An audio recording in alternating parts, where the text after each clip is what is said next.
2024-25 Davos పర్యటనలో భాగంగా రాష్ట్ర ప్రభుత్వం మొత్తంగా 2.19 లక్షల కోట్ల పెట్టుబడులను సముపార్జించిందని మంత్రి శ్రీధర్బాబు తెలిపారు.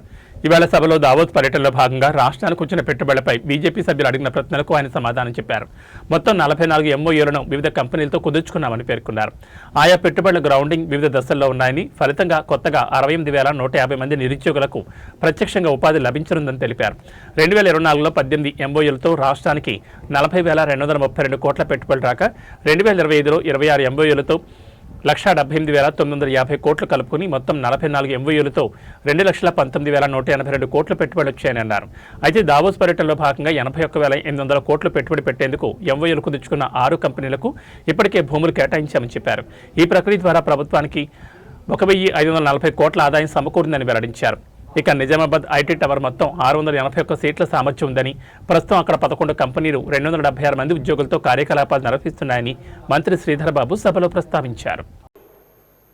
పెట్టుబడులు వచ్చినాయి, ఎంఓయూలు అంటే sir memorandum of understanding base agreement అధ్యక్ష. దాని తదుపరి డ్యూ డెలిజెన్స్ చేస్తారు.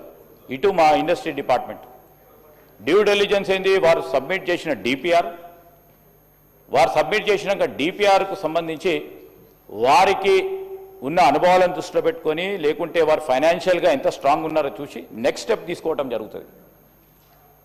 ఎంఓయూలు చేస్తూ ఉంటే ఈ పోటీ ప్రపంచంలో నేను నేరుగా ఈరోజు నేను మా పాయల్ శంకర్ గారికి, అదే కూడా వెంకటరమణారెడ్డి గారితో ప్రత్యేకంగా నాకు జరిగిన సంభాషణ చెప్తా ఉన్నాను.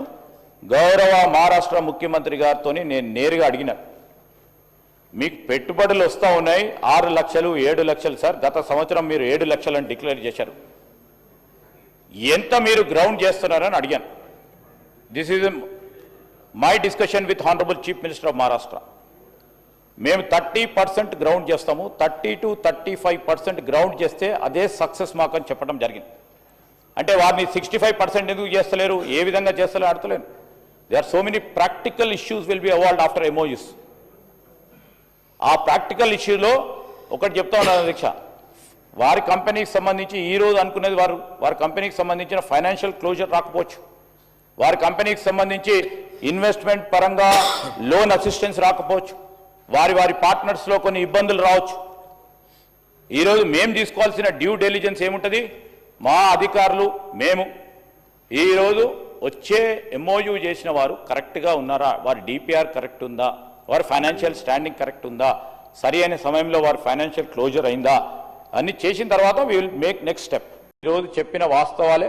ఆ రోజు పత్రికలు రాసినంత మాత్రాన ఏ పత్రిక రాస్తే ఆ పత్రిక వారిని కోరండి, అడగండి.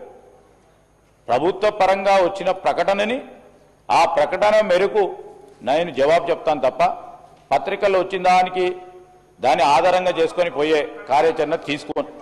ఈరోజు నేను చెప్తా